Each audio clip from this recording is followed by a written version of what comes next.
Today, let's talk about, is AI going to do more harm to humankind or is going to do more goods to humankind?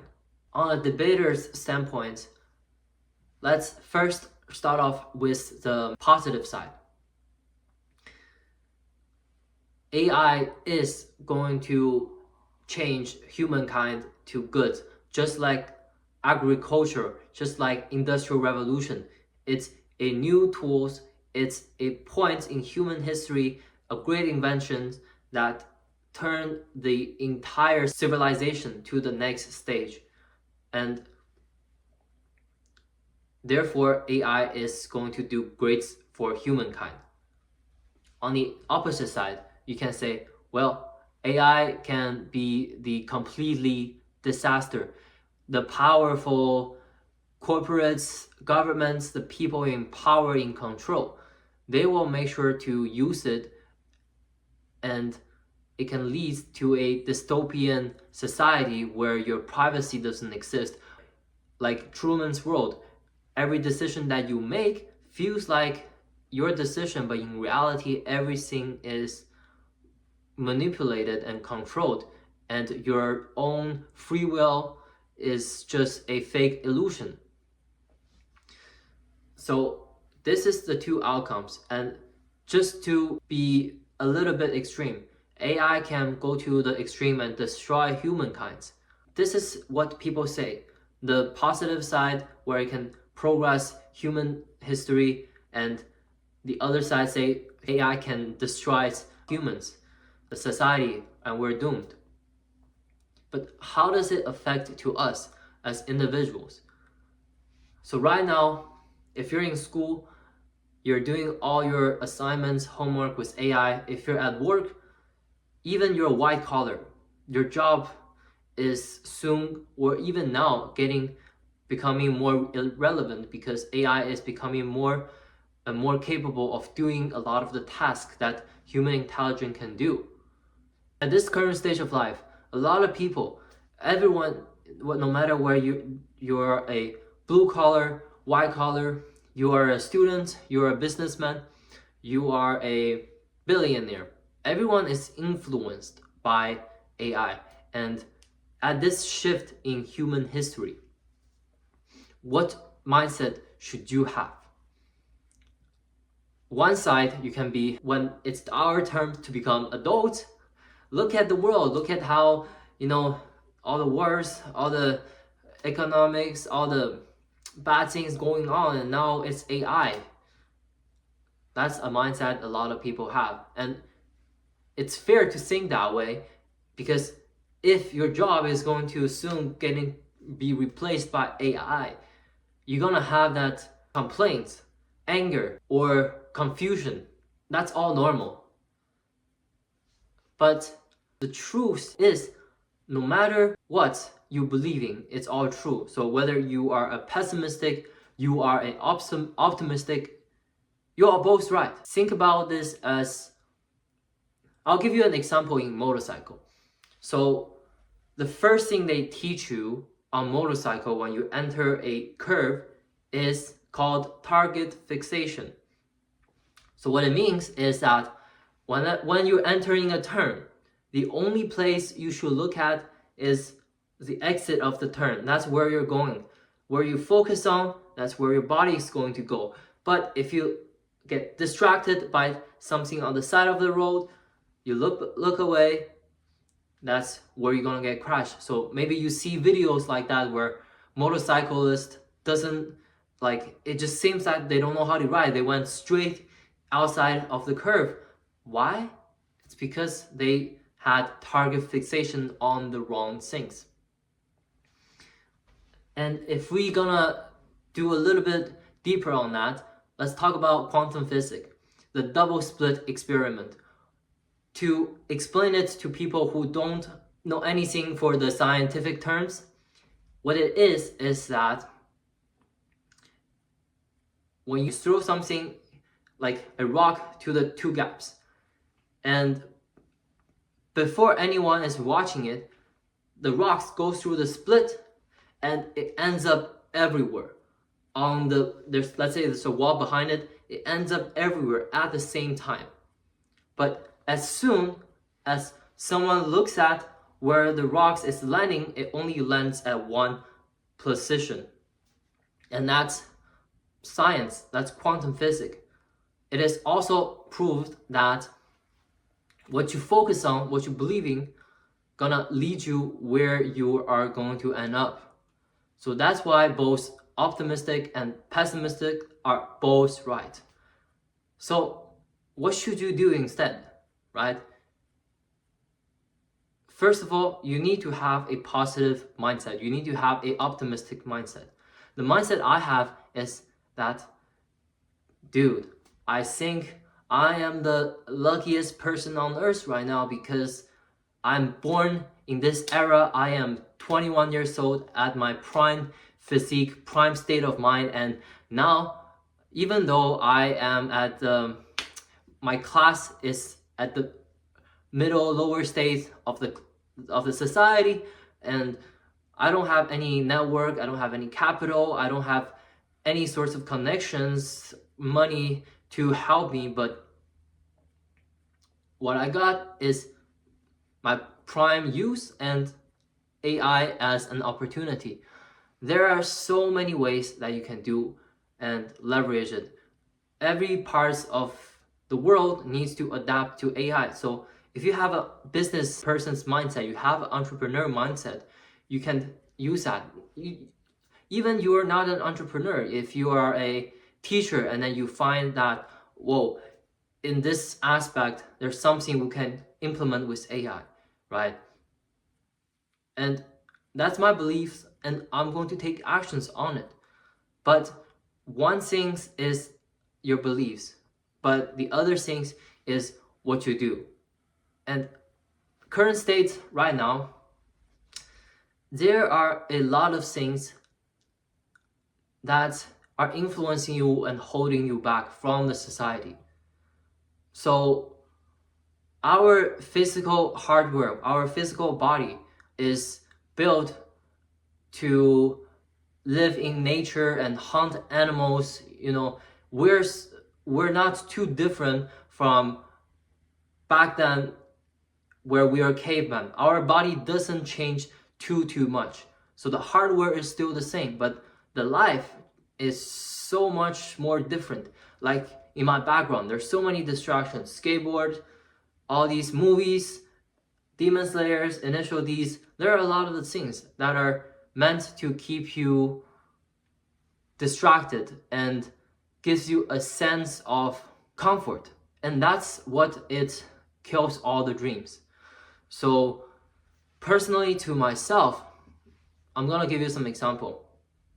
3 biggest things that were holding me back the most, I believe it's a lot of people as well. First is short form content. Back then, when TikTok first launched, I was in it for a while, and I soon realized how bad it is to my brain, to my memories, to my line of thoughts.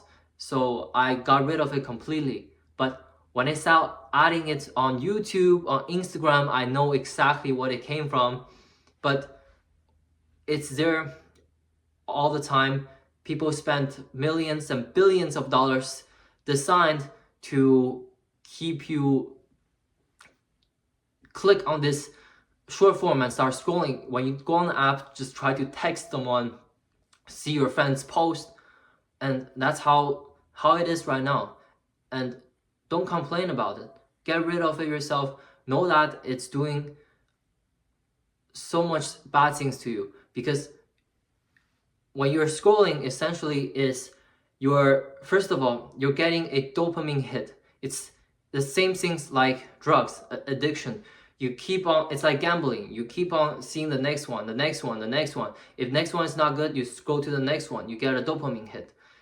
And that's not the only bad things about it. The second bad things about it is you're scrolling through emotions. That's why a lot of people nowadays can't regulate their emotions. They have depressions, they have anxiety, they can't control their emotions. And one of the reasons is they just scroll too much.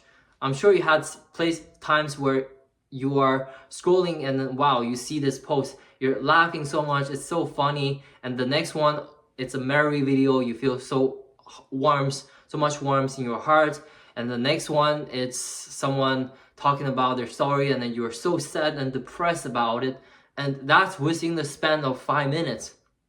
You see the problem here? You're scrolling through emotions. That's one thing, and it's designed to keep you comfort. And because if I'm working at Costco all the time, I don't have all these distractions. Let's say I'm a Costco worker, I still am. I don't have all these distractions to keep me satisfied in a way. I wanna be bored. When I'm bored, I'm gonna try to do something, throw over my boss, like trying to do something, try to rebel, trying to get rid of this boredom. The second thing would be pornography. And that is something, it's killing the society. Just like the end of Roman Empire. People are indulged in them. And there's no control of it. So you're giving all your power, your energy away. And it's also ruining your brain, just like the doom scroll. Even my mentor is talking about how important it is to have a semen retention when you're on the journey to build something great, when you're on the track to build something great. You need focus, you need energy. Think and grow rich. Oh my god, my bookshelf just fell. But there's a chapter about sex transmuting, sexual energy transmutation. What it is that you see a lot of the great people in history, they all have super strong sex drive, but they, instead of indulge and seeking pleasures from it, they transmute that energy into something great. So semen retention, this is something I'm on it as well, and this is a distraction you need to get rid of if you want to achieve something great. Thirdly is video games. For you, it can be your favorite TV shows, the movies you're watching, the animes you like, but for me, it was video games. I used to have a TV in my room, PlayStation, and I would play a lot of the time. Even sometimes when I'm supposed to be working on the business, when I still have it, I came home from work, I just feel tired, and because it's so easy to access it, just like your phone, you can scroll. My controller is right here all the time, and my TV is in my room, PlayStation is in my room. When I feel tired, when I don't feel like it, I will go back to it and wasted my valuable, most treasured time, my prime time in the 20s era. And for you, it might be other things. And if you think about it this way, all these things are artificial. The games are not real, and the movies you watch are someone else's stories. The books you read, the TV shows, all of them, you can talk about it, but these are just other people's stories. The entire game is designed and made by people. It's fun, but you're in a simulation. So why don't you play your life as the video game, as your full commitment to level up your character rather than wasting your energy into the games? You have to look through the smoke screen and see what's the essence of these things. Just like social media, just like porn, just like video games, just like movies, all of these are designed to keep you distracted, comfort, and on a bad day of work, you're tired and you have all these energy and anger and confusion. Where are you gonna release them? You can go to these things. In Chinese, there's a really famous idiom called 温水煮青蛙. It means if you throw a frog into a boiling water, it's gonna jump out right away and survive. But if you throw a frog, put it into a pot of cold water, and slowly heating up the water, the frog is gonna become so comfort when the temperature start heating up, eventually till the point where it's too late for it to jump out because it's already cooked.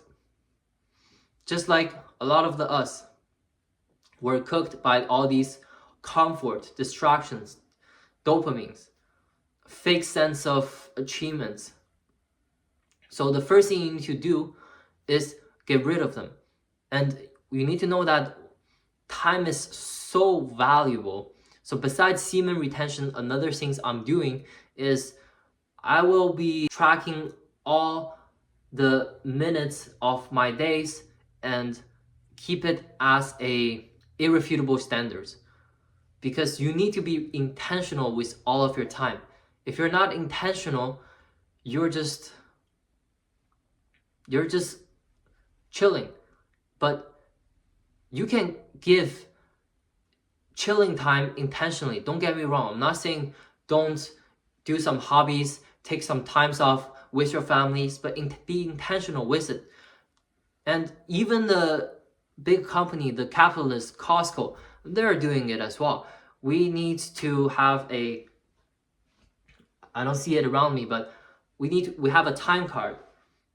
So we clocked in exactly on the minute and we clock out exactly on the minute, and we take break for 30 minutes when we have like 8+ hours shift, and that time we need to clock in exactly and clock out exactly at the minute we go in and go out.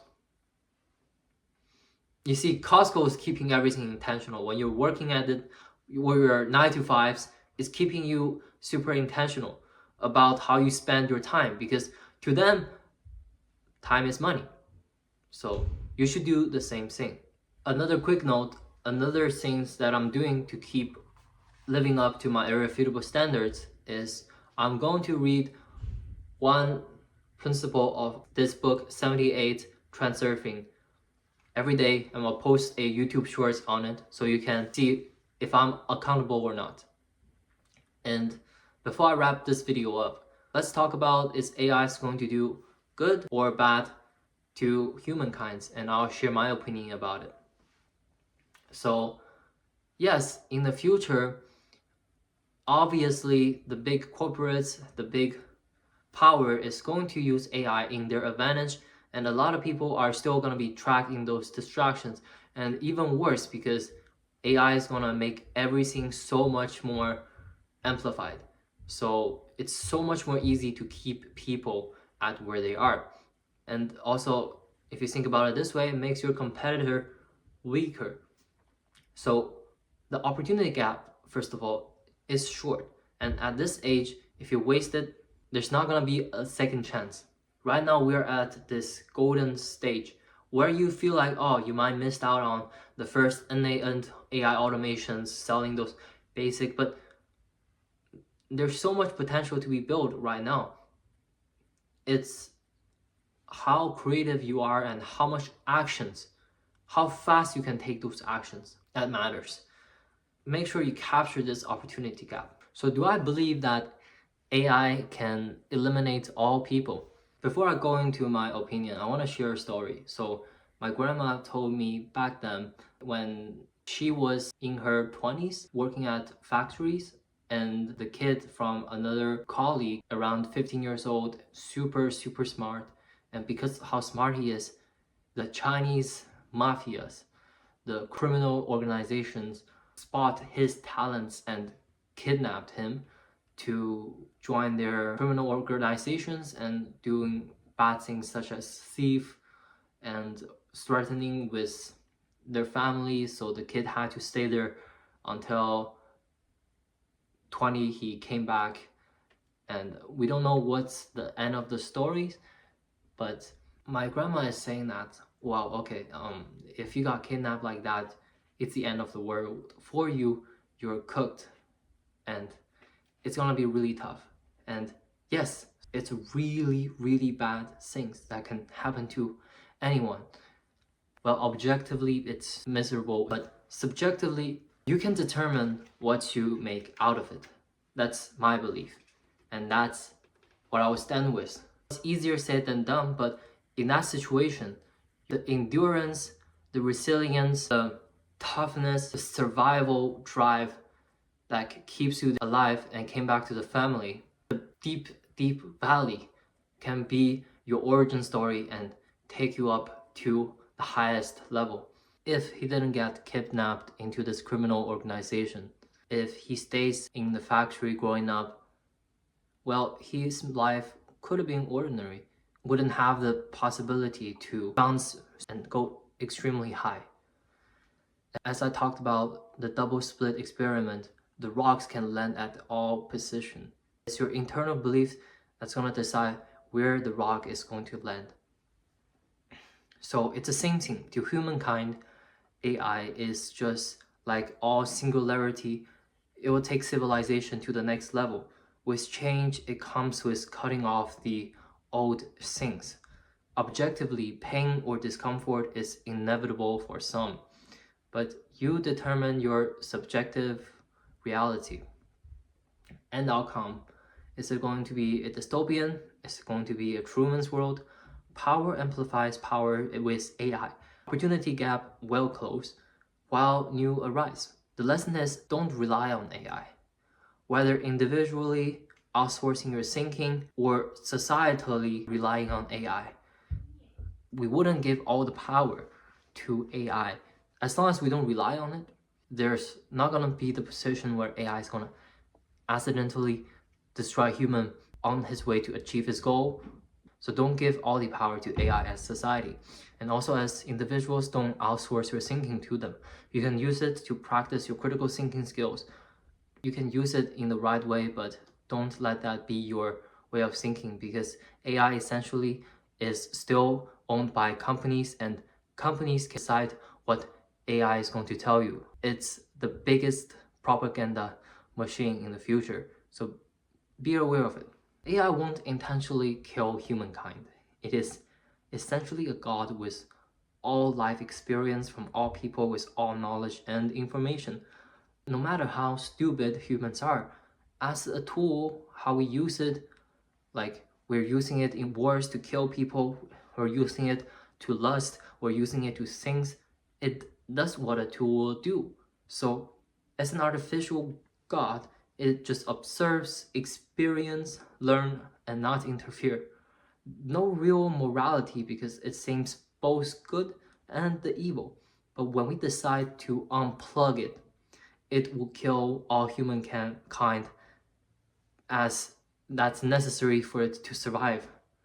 AI is fully logical, therefore it won't do anything psychically. It would try to minimize the damage, like killing the employee. Why am I saying this? Because recently there's a study by Anthropic, and it proves that in a similar situation, AI is willing to let an employee dies. The employee's task is to unplug the AI. So AI is willing to do it because it has the artificial human instinct, which is survival instinct. So AI is able to do that. But like killing the employee will unplug him in one experiment, but not the whole company.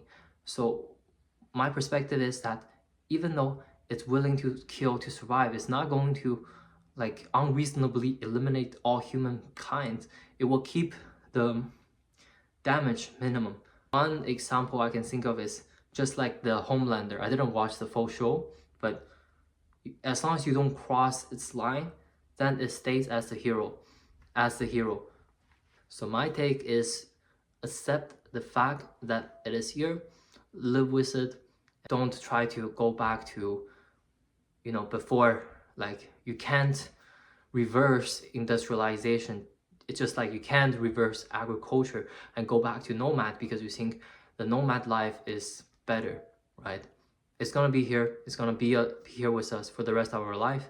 So I believe it's gonna do a lot of great things too. The singularity points of humankind is going to happen more and more frequently, and it's all due to AI, because now a super smart scientist can have 1,000, a millions Nikola Tesla and Einstein working for him. Think about that, and think about how you can use AI into your life.